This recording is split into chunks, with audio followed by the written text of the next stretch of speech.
So let's talk a bit about that combat in Marvel's Avengers, shall we? I mean, the first beta weekend is finally over. Of course, I had a ton of fun in it and really looking forward to the full game, but in this video, I want to cover a very important topic, and that is the subject of combat. Now, I'm seeing a ton of divisive opinions online coming from people who either played the game themselves or who saw the gameplay footage, and a lot of them seem to really enjoy the combat, others kinda hate it with a passion, while there's many more that are kinda on the fence about it all. So in this video I kinda wanna cover everything from the pros and the cons, while also saying this about the combat. It's way more advanced than most people are willing to admit. It has great potential, but there's still a few concerns that I really hope Crystal Dynamics will flesh out before the game comes out. So let's jump right into it with everything you need to know, and as always, a thumbs up on this video would be super appreciated. Now first things first, let me clear a few things up. And one of the biggest and major concerns I've seen being posted repeatedly on my content,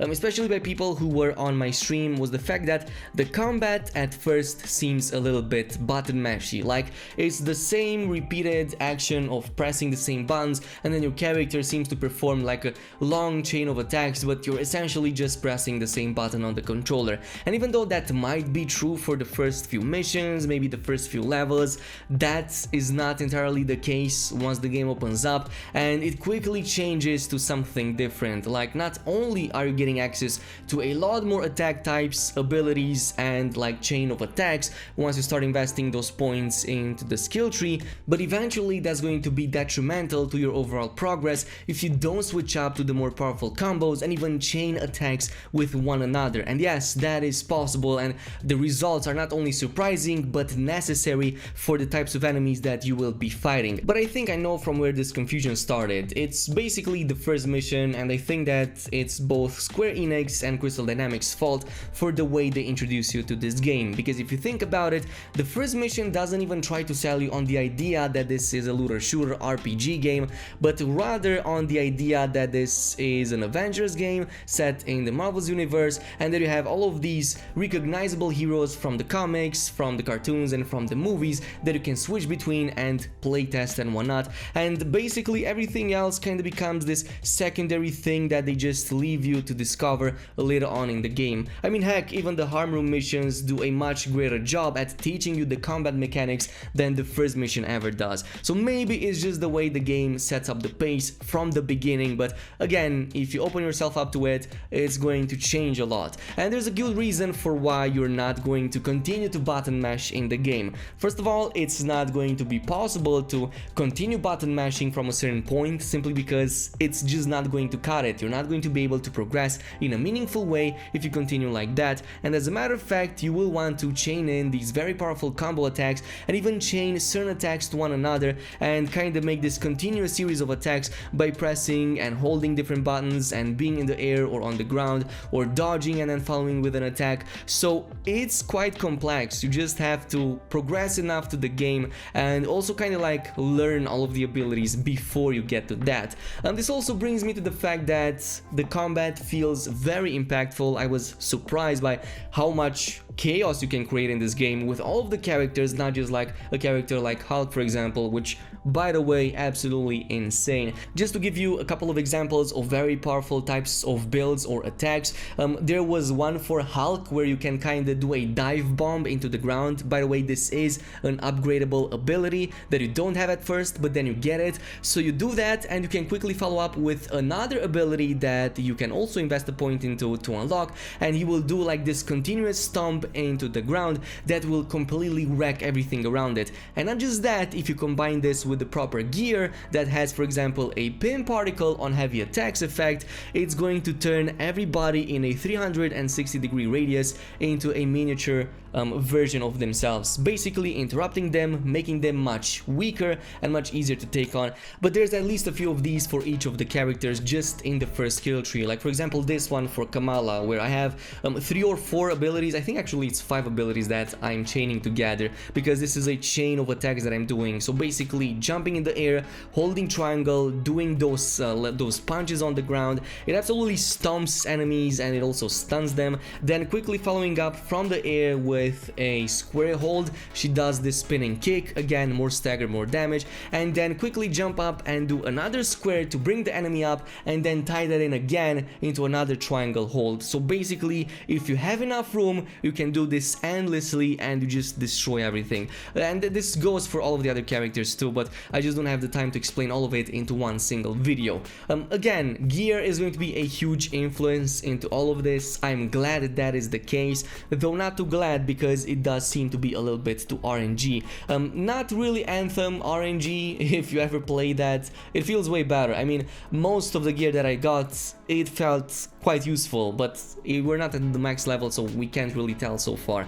But it does feel that some abilities on the gear are way more important than others. Like the pin particles seem to be the best in the beta so far, and I really hope that there's other mechanics like these in the final game. And yeah, overall I would say that there is a good level of strategy involved in the combat. Like, you can't just go in and button mash and get out of trouble. You do have to pay attention to the fact that there's a ton of enemy types, a ton of incoming attacks. You have to dodge and parry incoming attacks, so if you don't do that in combat, you're going to have a bad time. You're going to have to constantly dodge, and if you perfect time your parries, it's going to be extremely beneficial to taking down enemies much faster. It also seems that enemies are very diverse, which is another thing that I'm going to praise the game for. Even in like the beta, once you progress through the power levels, you're going to notice some really interesting types of enemies. I mean, yes, you have your regular grunts, but as soon as you level up a little bit, you will notice that there's so many more with like superpowers, like this kinetic one that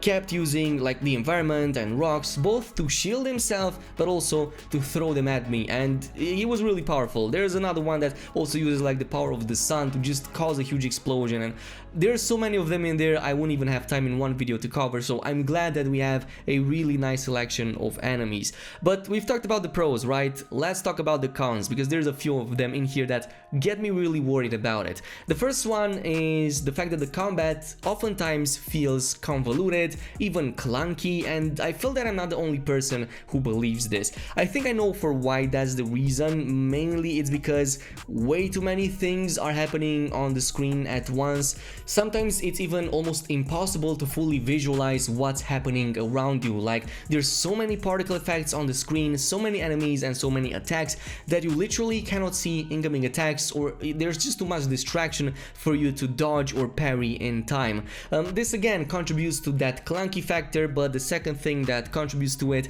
is the camera work. We've had a few games in the past that kind of did that, games that had amazing combat but poor camera work. The most recent one being Ghost of Tsushima, by the way. I never talked about this. The combat is amazing, but the camera work could use some improvements, and I feel that Marvel's Avengers is another perfect example for that. Maybe is the FOV, the field of view, maybe the camera needs to be brought back a little bit and give us more vision around the characters. Sometimes it feels like it's just too zoomed in and you simply cannot react in time to incoming attacks. That, or maybe the enemies are just too aggressive even on the lower difficulties, or maybe we didn't have access to good enough gear on the beta. The point is, the combat felt a little bit too convoluted for my taste. This ties in with the next subject, and that is the subject of balance. And even though this is a PvE game with no apparent plans for any PvP later down the line, it still is an important topic to talk about, mainly because some characters feel more powerful in most of the scenarios, while others feel a little bit weaker under certain conditions. Like, for example, let's take that Hulk special attack I was talking about, where you do this huge ground stomp around you and it just destroys everything. That's basically a chain of different attacks, about 3 or 4 of them. The problem is that it takes a little bit of time to actually set it up, to like deal damage around you, to press the buttons and all of that. It's also the fact that only the last one in the sequence is the one that deals the highest amount of damage and stagger, and if you get interrupted in the middle of the chain, you're essentially losing a big setup and a ton of DPS. It's even more frustrating when a setup like this gets completely interrupted by a single bullet. A character like Hulk shouldn't be staggered or pushed back by a simple attack. Heck, even a rocket shouldn't like completely stagger and push him on the ground like how it does in the beta. So hopefully this will change in the full game. From everything that I had in terms of concerns concerns up until now, this has been the biggest gripe for me in the beta. Anyway, on a final note, I also want to address the console performance, and I cannot blame the game too much at this since we are at the end of a generation. It's not that the PS4 Pro and whatnot has any good hardware in it at this point, and the game just looks good enough. I mean, it's a nice game, it looks beautiful, like the textures are really high quality, everything is really high quality, and it looks amazing, so I cannot fault it too much for dropping into the low 20s, even though I kind of wish it didn't happen. It happens oftentimes in big environments with many enemies and a lot of stuff happening on the screen, so that is why I really am looking forward to playing this on my PC, which is much more powerful, or at the very least on the new gen of consoles when they come out. This is also the reason for why I really hate that Spider-Man exclusivity to the PlayStation, even though the PlayStation has been my main platform for like the past generation and it will be for the next one.